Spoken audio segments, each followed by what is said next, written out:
Halo semua, pada pembahasan kali ini masih melanjutkan pembahasan manhwa Rabbit After Execution Your Pursuit. Bagi kalian yang belum menonton pembahasan sebelumnya, disarankan untuk menonton terlebih dahulu agar tahu jalan ceritanya. Sekedar mengingatkan, sebelum lanjut, jangan lupa subscribe dan nyalakan tanda lonceng agar kalian tidak ketinggalan ketika ada video-video baru. Jika suka, kalian juga bisa like, komen, dan share videonya. Masuk ke cerita. Di episode sebelumnya, Yang Shen memutuskan pergi mengunjungi Villa Pedang Surgawi setelah diajak oleh Yuan Zhao. Namun ketika sampai, terjadi sebuah masalah yang melibatkan patriark atau pemimpin sekte yang akan saya sebut penatua. Singkatnya, penatua yang tak lain adalah ayah Yuan Zhao berselisih dengan pamannya Zhao Tianhai yang ingin merebut posisi penatua. Meskipun Yuan Zhao berhasil menghajar pamannya untuk merebutnya kembali, tetapi karena menurut aturan, jika itu bukan pertandingan resmi, maka tak mungkin posisi penatua direbut. Yuan Zhao akhirnya memutuskan mengambilnya dengan cara yang terbilang ekstrim, di mana dia berniat mengendalikan arai pedang yang sudah ratusan orang gagal mencobanya selama ratusan tahun. Walaupun orang-orang menganggap itu mustahil, tetapi dengan tekad yang kuat dan juga bantuan dari guru barunya yaitu Yang Shen, dia berhasil mengendalikannya yang tentunya membuat semua orang sangat terkejut. Tak ingin mengambil posisi penatua, dia menyerahkan kembali posisi itu pada ayahnya Zhao Tianshan. Zhao Tianhai, kau ditahan, dan biarkan ayahku yang memutuskan apakah kau akan tinggal atau pergi, seru Yuan Zhao pada pamannya. Setelah itu mereka semua pergi untuk kembali. Melihat bahwa sudah tidak ada lagi orang-orang di sekitar, Yuan Zhao tiba-tiba ambruk yang langsung ditangkap oleh ayahnya. Dia meminta pada ayahnya untuk segera memanggil Yang Shen karena dia sudah mencapai batas untuk mengendalikan erainya. Tanpa harus dipanggil, Yang Shen datang dengan sendirinya. Zhao Tianshan langsung bertanya sebenarnya apa yang terjadi pada putranya. Dalam benaknya, Zhao Tianshan hanya bisa menganggap bahwa Yang Shen memiliki kekuatan di luar nalar karena hanya dengan sepatah kata darinya, Yuan Zhao langsung bisa memahami erai pedang. Kemudian Yang Shen mulai menjelaskan bahwa alasan mengapa Yuan Zhao bisa seperti itu karena tubuhnya belum cukup kuat untuk menahan erai pedang yang telah mengumpulkan energi selama ratusan tahun. Terlebih lagi untuk menggerakkan erai tidaklah mudah. Dengan keadaannya yang sekarang, terburuknya erai pedang dapat lepas kendali kapan saja. Jika itu terjadi, mungkin Villa Pedang Surgawi akan lenyap. Namun satu hal yang pasti, Yang Shen menegaskan bahwa jika dengan paksa memblokir kekuatan yang tidak bisa ditahan, itu lebih buruk. Karena selama Yuan Zhao masih bisa mengendalikannya, semua itu dapat dilepaskan di pinggiran Villa Pedang Surgawi untuk menghindari kerusakan. Merasa bahwa itu bukanlah solusi yang mudah, Yuan Zhao bertanya apakah Yang Shen bisa membantunya. Itu mustahil, Yuan Zhao. Ini adalah langkah pertamamu untuk menjadi lebih kuat. Jika kau ketakutan dengan masalah kecil ini, maka kau tidak layak untuk mewarisi pedang suci Beimang, jawab Yang Shen. Zhao Tianshan setuju dengan perkataan itu karena jika memang Yuan Zhao ingin sesuatu yang besar, dia harus tegas. Meskipun itu memiliki resiko yang besar, harus tetap mencobanya. Baiklah, kalau begitu aku akan mencoba menahan energi Qi ini agar tidak menyakiti orang lain, ucap Yuan Zhao saat dia mulai melakukannya. Mencoba mengendalikan erai menciptakan sebuah ledakan energi besar yang membuat orang-orang terkejut dan bertanya-tanya apa yang baru saja terjadi. Karena mungkin panik, ada yang mencoba melarikan diri, berpikir bahwa tampaknya tuan muda gagal mengendalikan erai pedangnya. Lagi-lagi di situasi seperti itu, Zhao Tianhai mulai tertawa senang melihat bahwa erai pedang benar-benar tak terkendali yang mana itu akan membunuh banyak orang bersama dengan dirinya.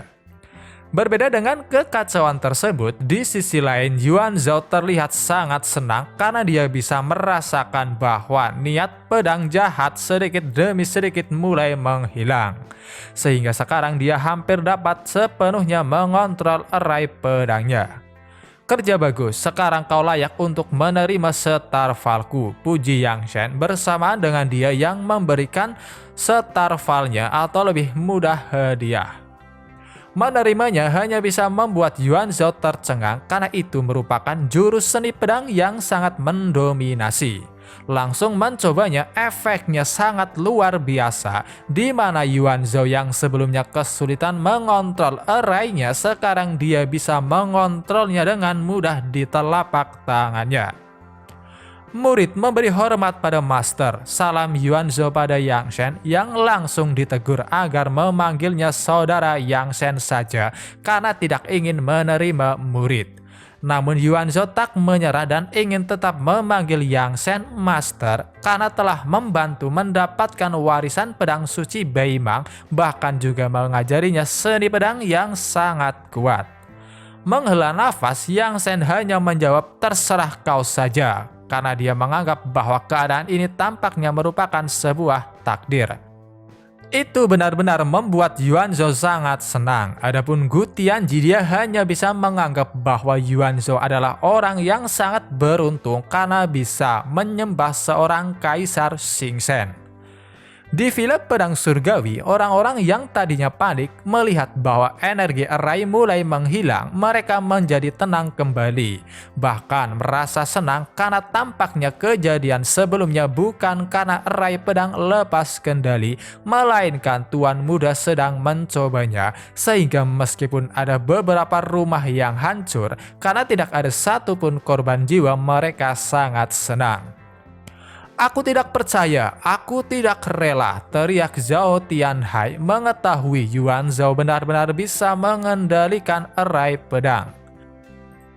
Sementara itu, di suatu tempat atau lebih tepatnya di istana Lihu, Mu Lingyun terlihat sedang berdiskusi dengan seorang pria tua bernama Ouyang Shangfeng yang kemungkinan besar adalah salah satu dari tetua istana Lihu.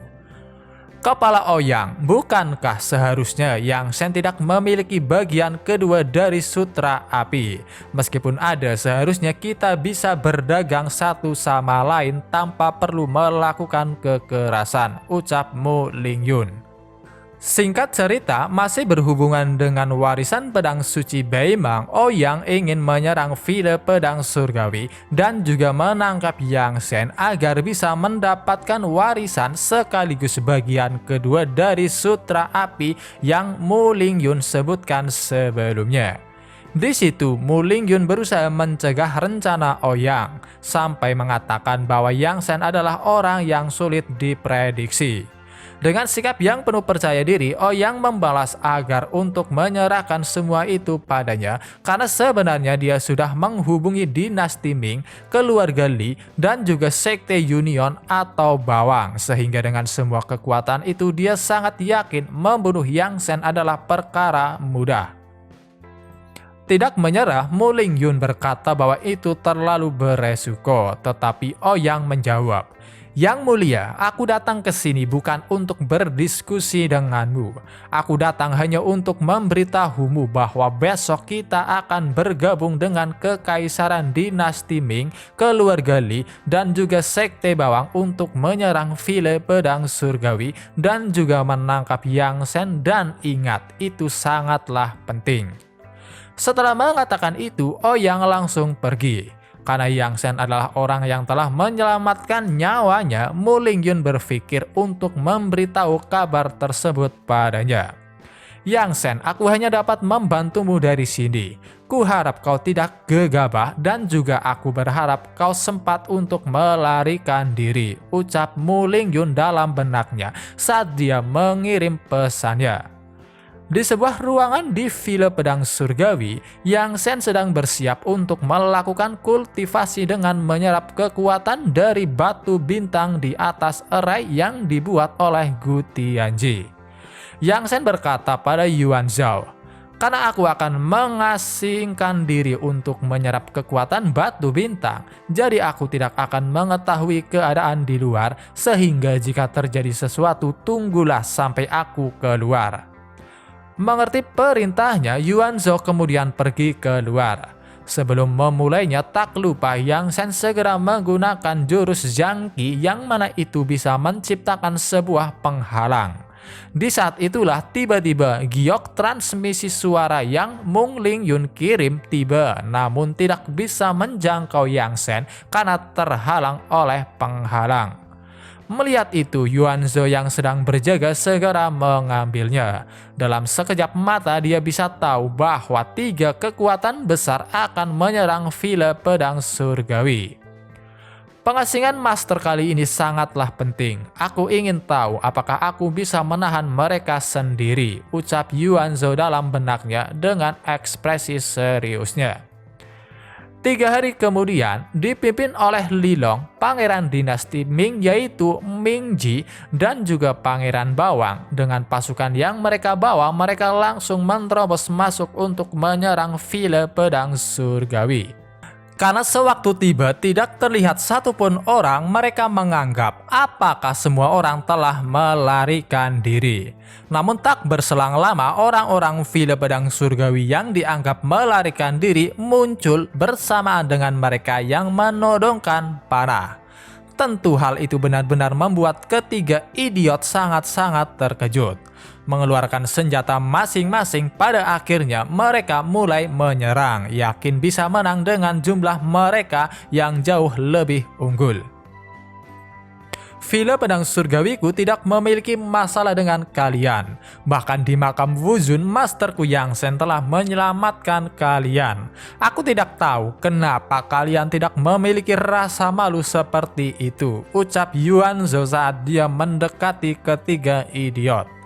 Menanggapi itu, Li Long berkata bahwa dia bisa bertahan hidup karena kekuatannya sendiri. Adapun Ming Ji, dia sama sekali tidak peduli karena kedatangannya untuk membalaskan dendam kematian saudaranya yang tak lain adalah Pangeran Ming yang ikut dalam ekspedisi makam Wuzun. Dalam kasus Pangeran Bawang, dia berkata bahwa setelah Yuan Zhao mendapatkan warisan pedang, di saat itulah Villa Pedang Surgawi menjadi musuh mereka. Setelah itu, untuk sementara waktu mereka bertiga terus mengatakan pendapat mereka masing-masing, di mana intinya, kecuali Ming Ji yang ingin membalas saudaranya, Li Long dan Pangeran Bawang menganggap bahwa alasan mereka bisa selamat dari makam Wuzun tidak ada hubungannya dengan Yang Shen. Apalagi dari awal, Yang Shen memang hanya membunuh sang iblis dan tidak berniat menyelamatkan mereka. Sepertinya kalian adalah orang baik, tapi karena kalian telah menjadi anjing dari istana Lihu, maka tidak ada yang perlu dibicarakan lagi, ucap Yuan Zhao saat dia mulai menyiapkan jurus pedang suci Beimang untuk menyerang. Yakin bahwa tidak mungkin Yuan Zhao yang baru saja mendapatkan warisan Beimang bisa menguasai jurus sepenuhnya, secara serempak mereka bertiga mulai menyerang yang pada akhirnya langsung dihempaskan oleh Yuan Zhao. Tentu saja mereka sangat terkejut karena istana Lihu mengatakan jika kekuatan Yuan Zhao belum berubah sama sekali, tetapi kenyataannya sekarang telah meningkat drastis. Namun sayangnya ketika Yuan Zhao ingin mengakhiri mereka bertiga, serangannya tiba-tiba dihentikan oleh Ouyang yang datang. Melihat kedatangan Ouyang, ketiganya sangat senang, namun sayangnya karena mereka hanya dianggap sebagai anjing istana Lihu, Ouyang yang tak lagi membutuhkan mereka membuangnya begitu saja. Yuan Zhao tahu bahwa Ouyang adalah orang yang kuat, tetapi dia sama sekali tidak menunjukkan rasa takut sedikit pun. Sebaliknya, dia tertarik untuk melawannya. Bocah, aku tahu kau memang memiliki kekuatan, akan tetapi selama ini, meskipun semut itu lebih besar dari semut biasa, aku masih bisa melenyapkannya dengan satu jari. Jangan membuang-buang waktu dan energi, katakan saja di mana Yang Shen berada, ucap Ouyang. Dengan kekuatan pedangku, aku akan memberitahumu jika kau bisa mengalahkanku, jawab Yuan Zhao saat dia menyiapkan jurus erai pedang yang telah dia kuasai. Tanpa basa-basi lagi, Ouyang segera menutup jarak dan mulai menyerang. Mungkin karena perbedaan kekuatan mereka sangat jauh, meskipun telah menggunakan erai pedang, Yuan Zhao benar-benar dihempaskan dalam satu gerakan.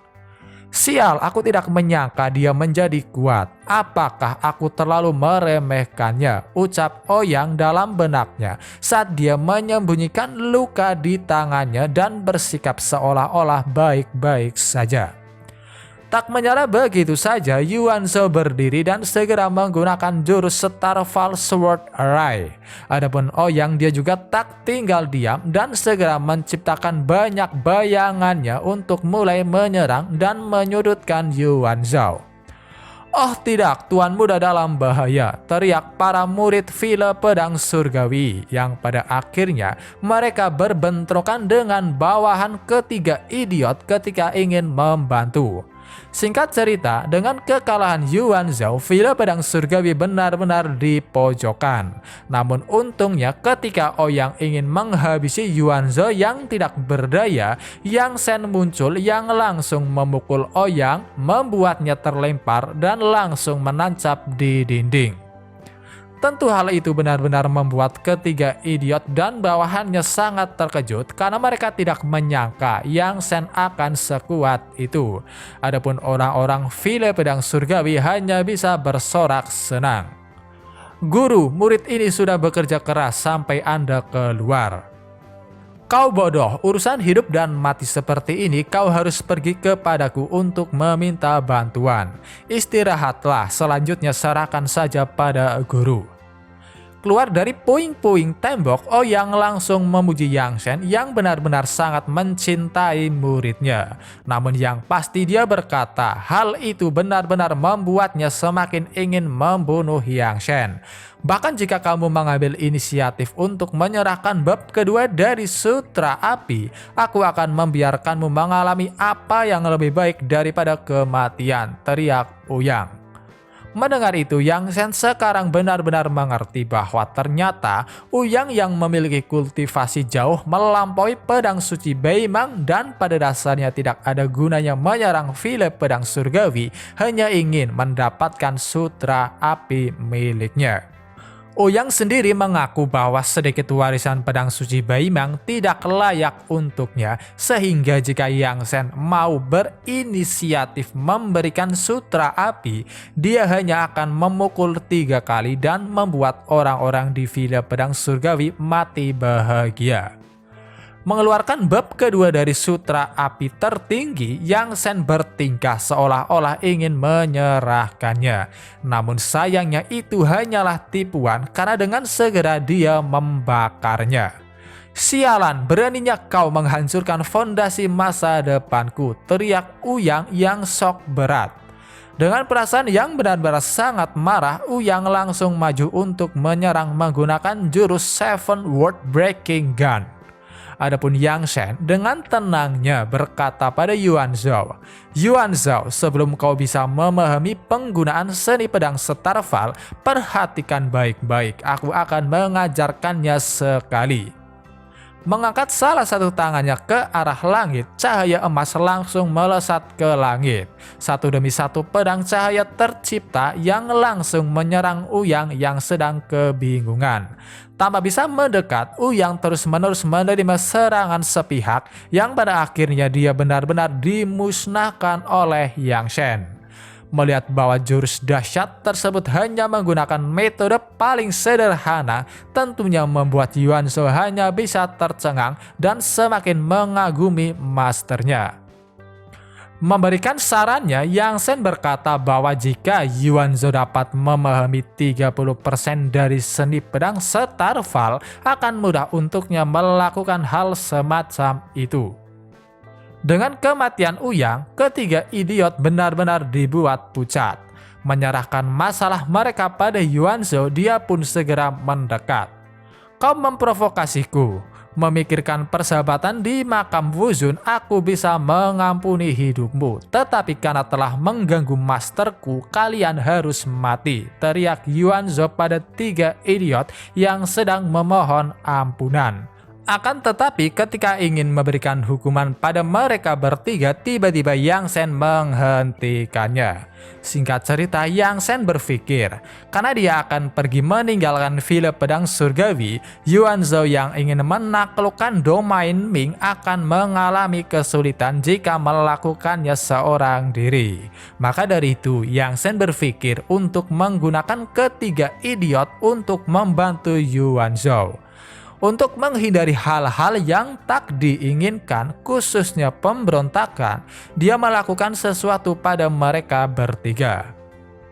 Mereka bertiga telah dikutuk olehku. Aku akan memberikan segelnya padamu sebentar lagi. Jadi kau tidak usah khawatir, ucap Yang Shen pada Yuanzhou untuk menghilangkan kecemasannya. Pada akhirnya, karena tahu tidak mungkin bisa menentang keputusan Yang Shen, mau tidak mau mereka menuruti perintahnya dan berjanji akan melakukan yang terbaik untuk Villa Pedang Surgawi. Berkata bahwa tampaknya Lilong masih tidak tulus, dalam sekejap mata Yang Shen membunuhnya di tempat. Tentunya hal itu hanya bisa membuat dua yang tersisa hanya bisa tercengang, menganggap bahwa kontrol jiwa benar-benar mengerikan. 3 hari pun berlalu. Di ruang pertemuan Villa Pedang Surgawi, 3 orang sedang berkumpul dan mereka adalah Yang Shen, Yuanzhou, dan juga Mu Lingyun. Mu Lingyun mengucapkan selamat pada Yuanzhou karena telah berhasil menaklukkan kekuatan besar di domain Ming dan menjadikan Villa Pedang Surgawi tuannya. Dengan rendah hati, Yuanzhou menjawab bahwa itu belum seberapa jika dibandingkan dengan istana Lihu. Setelah itu tak lupa dia juga mengucapkan rasa terima kasih pada Mu Lingyun yang telah memberitahu tentang penyerangan yang akan terjadi. Mengalihkan pandangannya dengan pipi yang sedikit merona, Mu Lingyun benar-benar memandang Yang Shen dengan tatapan yang benar-benar berbeda dibandingkan sewaktu dia berbicara dengan Yuanzhou. Tuan muda, aku akan kembali ke markas istana Lihu. Aku datang untuk mengucapkan selamat tinggal padamu, ucapnya. Tidak peduli atau mungkin karena tidak peka, dengan ekspresi biasanya dia hanya mengatakan, "Semoga perjalananmu mulus," yang langsung membuat Mu Lingyun tersenyum canggung. Di sisi lain, Yuanzhou yang melihat dan tahu bahwa tampaknya Sang Shine tertarik dengan Yang Shen hanya bisa membuka mulutnya lebar-lebar karena terkejut dan bertanya-tanya, apakah mungkin guru adalah orang yang lurus? Tiba-tiba Gu Tianji berkata, "Kaisar, meskipun malapetaka akan segera datang, jika dunia ini tidak memiliki cinta, apa gunanya menyelamatkannya?" Sedikit menghela nafas, Yang Shen segera memanggil Mu Lingyun yang hendak pergi. Dengan senyum indah di wajahnya, Mu Lingyun segera berbalik dan di saat itulah Yang Shen mendekat. Menyentuh keningnya, dia langsung memberikan bab kedua dari Sutra Api. Untuk perpisahan, cukup gunakan saja dan praktekkan untuk dirimu sendiri, ucapnya. Setelahnya dia berbalik meninggalkan Mu Lingyun yang benar-benar dibuat terpesona.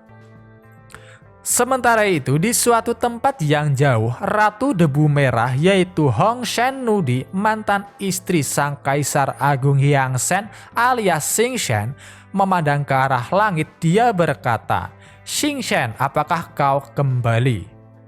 Di gerbang Villa Pedang Surgawi, Yang Shen sedang bersiap untuk pergi yang diantar langsung oleh Yuanzhou. Yuanzhou meminta setidaknya Yang Shen tinggal beberapa hari lagi. Bahkan jika merasa bosan, dia dapat membawanya berkeliling ke tempat lain. Tetapi Yang Shen ingin tetap pergi dengan alasan bahwa dia sudah tinggal cukup lama. Karena sekarang bisa dikatakan Yuanzhou adalah murid Yang Shen. Sebagai seorang master, dia memberikan sedikit nasihat. Dunia yang luas ini penuh dengan kegembiraan dan godaan.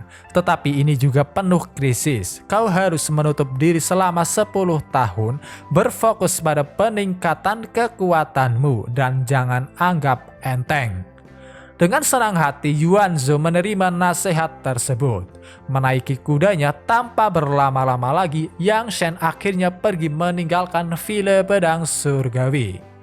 Guru, jangan khawatir, aku pasti akan bekerja lebih keras untuk berlatih dan aku tidak akan mengecewakanmu, ucap Yuanzhou dalam benaknya melihat kepergian Yang Shen. Terus bergerak maju, Gu Tianji mencoba bertanya kemana mereka akan pergi, yang langsung dijawab bahwa mereka akan pergi ke Pulau Tak Berujung, sebab itu adalah pilihan pertama jika mereka ingin berpetualang. Selain itu, jika beruntung, mereka mungkin bisa menemukan harta karun yang bermanfaat bagi jiwa, sehingga Gu Tianji dapat bertahan untuk waktu yang lebih lama. Meskipun sangat senang, Gu Tianji sedikit ragu apakah mereka benar-benar akan pergi ke Pulau Tak Berujung, karena pada dasarnya tujuan mereka kali ini merupakan wilayah para orc dan sulit bagi manusia untuk masuk ke sana. Yang Shen mengatakan bahwa itu akan baik-baik saja karena dia akan menggunakan teknik transformasi nafas darah untuk berpura-pura menjadi orc yang bahkan di alam kekaisaran kecuali kelompok teratas mustahil untuk menyadarinya. Setelahnya mereka terus maju melanjutkan perjalanan. 3 hari kemudian, Yang Shen akhirnya sampai di domain luar Pulau Tak Berujung di desa Putri Duyung. Melihat ke arah desa, Gu Tianji sedikit ragu setelah merasakan sumber kekuatan jiwanya. Namun dengan tenang, Yang Shen berkata bahwa meskipun hanya ada sedikit kekuatan jiwa yang keluar, mereka akan masuk dan melihatnya terlebih dahulu.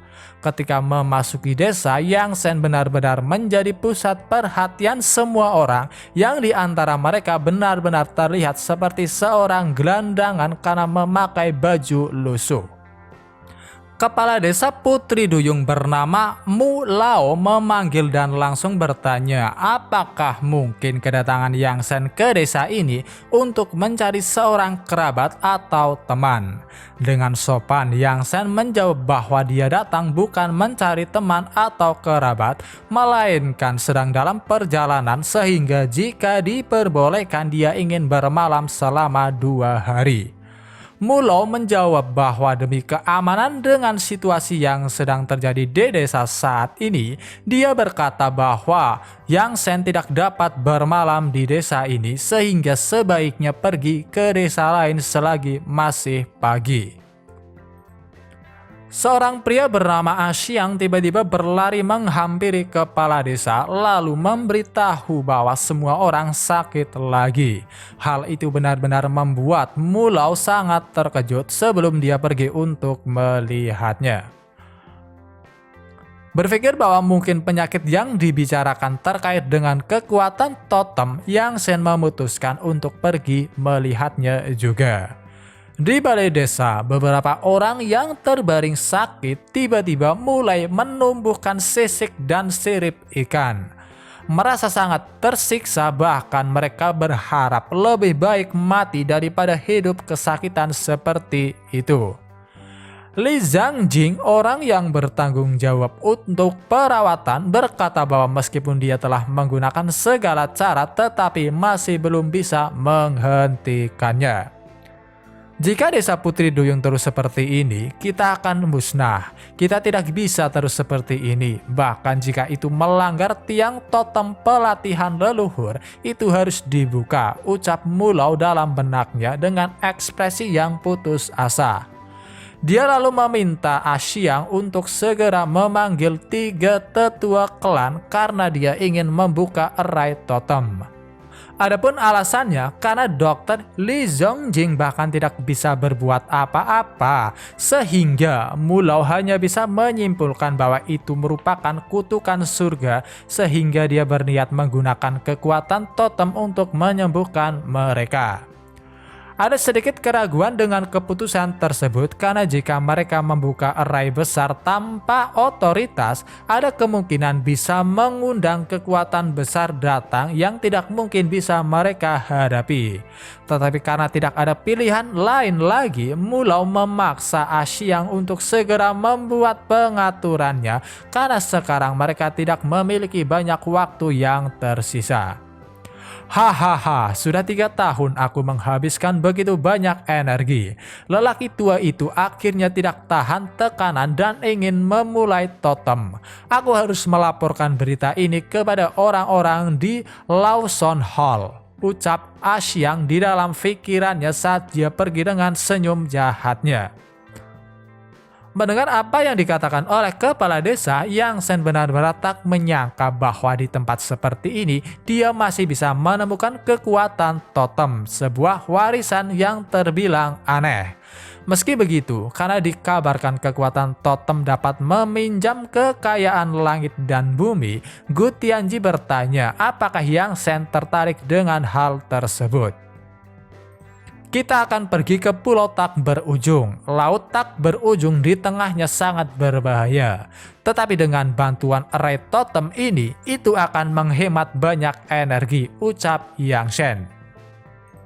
Gu Tianji lalu mendesak agar mengambilnya sekarang, namun Yang Shen menghentikannya karena meskipun masih sekedar tebakan, dia yakin alasan penduduk desa berubah menjadi ikan karena beberapa orang telah membunuh Putri Duyung. Tujuannya mungkin memaksa kepala desa menggunakan totem untuk menyelamatkan orang-orang, sehingga jika mereka mengambilnya sekarang sama saja perampokan dan tak peduli pada kehidupan orang lain. Pada intinya, Yang Shen akan menggunakan totem untuk menangkap dalang dari semua masalah dan juga mendapatkan kekuatan totem secara baik-baik, di mana ketika musuh mulai mengacau, dirinya akan tampil sebagai pahlawan. Mengetahui ide tersebut, Gu Tianji lagi-lagi dibuat terkagum dengan kecerdasan sang kaisar.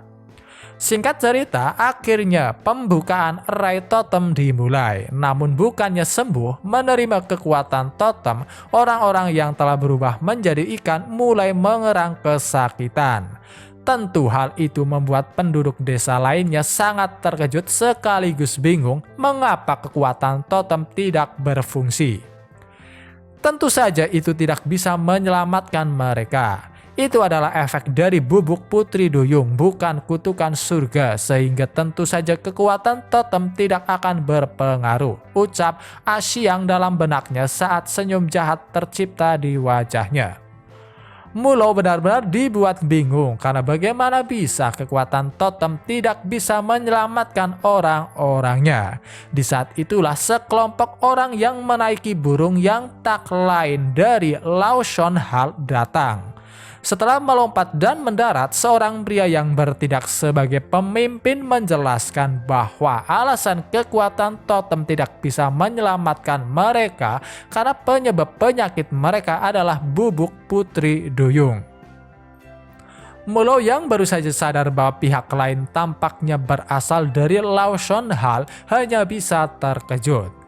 Si pemimpin tiba-tiba berkata, setelah lebih dari 3 tahun, aku akhirnya bisa melihat array totem dengan mata kepalaku sendiri. Mendengar itu, Mulao mau tidak mau hanya bisa terkejut karena mereka rela membunuh banyak penduduk desanya hanya untuk mendapatkan kekuatan totem. Yakin bahwa belum berakhir, Mulao berkata tidak mungkin bagi Lu Shen, sang pemimpin Lawson Hall, bisa mengambil array totem tanpa kunci.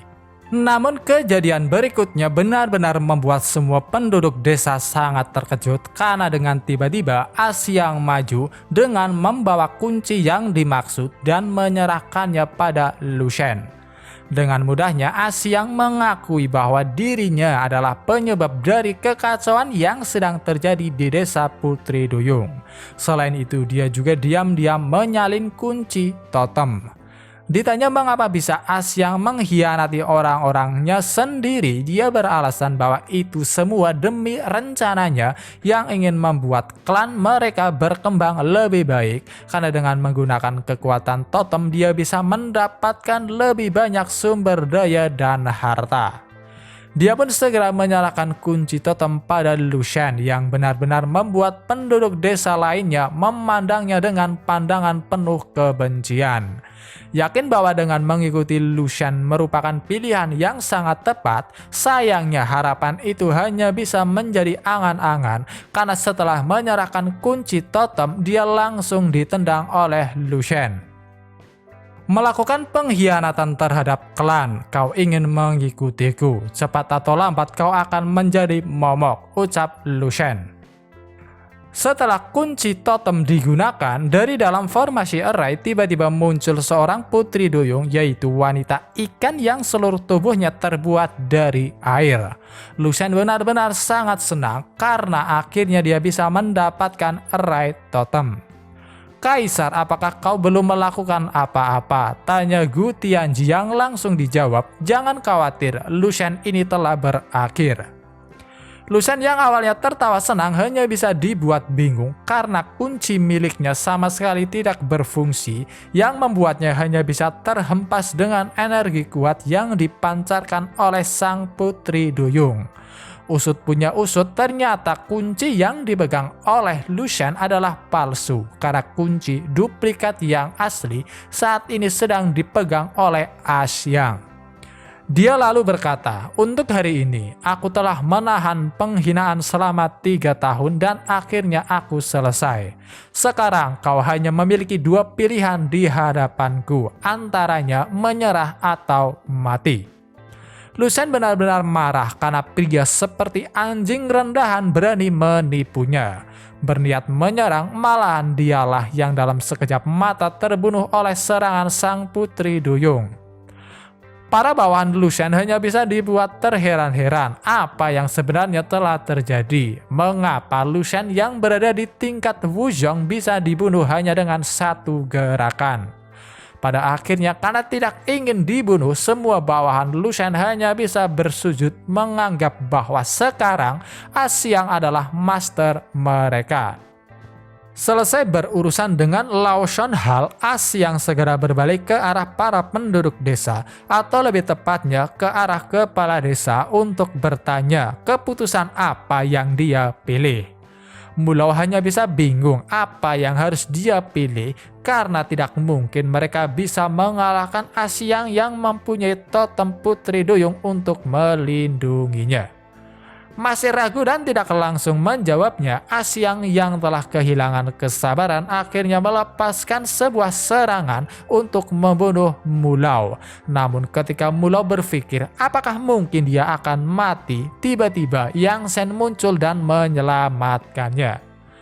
Melihat dengan mudahnya serangan totem bisa diblokir hanya bisa membuat Mulao terkejut, sementara penduduk desa lainnya merasa kagum. Mengabaikan Asyang yang benar-benar dibuat bingung, Yang Shen dengan sopan bertanya pada Mulao, jika kepala desa menyetujui permintaanku, aku dapat menjaga desa Putri Duyung bebas dari rasa khawatir. Tetapi untuk syaratnya, biarkan aku menggunakan totem Putri Duyung. Aku pasti akan mengembalikannya di masa depan. Awalnya Mulao sedikit cemas, mungkin Yang Shen sedang berbohong pada mereka. Tetapi Yang Shen menegaskan bahwa itu tidak mungkin karena jika dia ingin mengambilnya secara paksa, tidak mungkin ada yang bisa menghentikannya. Kesal karena diabaikan, Asyang akhirnya melepaskan 1 serangan langsung ke arah Yang Shen. Tetapi dengan mudahnya serangan tersebut bisa diblokir, dan untuk yang terakhir kalinya Yang Shen bertanya kepada kepala desa apakah dia menyetujui persyaratannya, karena jika tidak maka dia akan pergi sekarang. Baiklah, selama kau bisa membunuh pengkhianat ini, Rai Putri Duyung bisa kau gunakan, jawab Mulau. Singkat cerita, Asyang yang benar-benar marah sekali lagi melepaskan serangannya. Bukannya memblokirnya, kali ini Yang Shen mengembalikan kembali serangan yang datang, di mana itu langsung membunuh Asyang dalam sekejap mata. Bagaimana ini bisa terjadi? Ucap Asyang saat dia menemui ajalnya.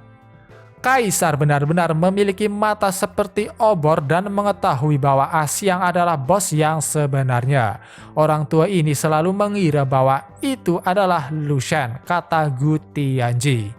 Yang Shen lalu menjelaskan bahwa sebenarnya dia baru saja mencium aroma Putri Duyung dari Asyang. Jika senior tidak dalam keadaan jiwa, mudah untuk mengetahui hal seperti itu, ucap Yang Shen. Setelah itu tiba-tiba dipimpin oleh Mulau, seluruh penduduk desa segera bersujud untuk mengucapkan rasa terima kasih pada Yang Shen yang telah melindungi klan Putri Duyung dari kehancuran. Yang Shen hanya berkata bahwa mereka tidak seharusnya sampai sejauh itu karena tindakannya berdasarkan dengan niat egoisnya yang ingin meminjam erai totem. Mulau hanya bisa senang melihat Yang Shen yang benar-benar baik hati. Segera setelah itu dia menyerahkan totem Putri Duyung dan sekali lagi Yang Shen berjanji pasti akan mengembalikan totem Putri Duyung setelah menggunakannya. Singkat cerita, sebagai tanda terima kasih, Yang Shen menyembuhkan para penduduk desa yang telah berubah menjadi ikan, di mana itu benar-benar membuat Mulau dan seluruh penduduk desa lainnya sangat-sangat terkejut. Efeknya tak hanya kagum, mereka semua sekarang menganggap bahwa Yang Shen merupakan reinkarnasi dari seorang immortal karena sampai sejauh ini yang mereka tahu tidak ada obat untuk bubuk Putri Duyung. Mulau lalu mengucapkan terima kasih yang langsung diterima baik oleh Yang Shen. Sebelum pergi, Yang Shen mencoba bertanya apakah Mulau tahu di mana ada erai totem seperti totem Putri Duyung. Aku mendengar bahwa penguasa kota Tianhu telah mengumpulkan banyak erai totem selama bertahun-tahun. Tetapi jika ingin meminjam totem dari orang ini, saya khawatir itu tidak mudah, ucap Mulau. Tak masalah selama dia memilikinya, ada cara untuk meminjamnya, jawab singkat Yang Shen. Setelah mengucapkan salam, akhirnya dia pergi untuk menuju ke kota Tianhu. Oke semua, mungkin cukup sampai di sini dulu video pembahasan kali ini. Terima kasih buat kalian yang sudah menonton dan sampai jumpa lagi di video berikutnya.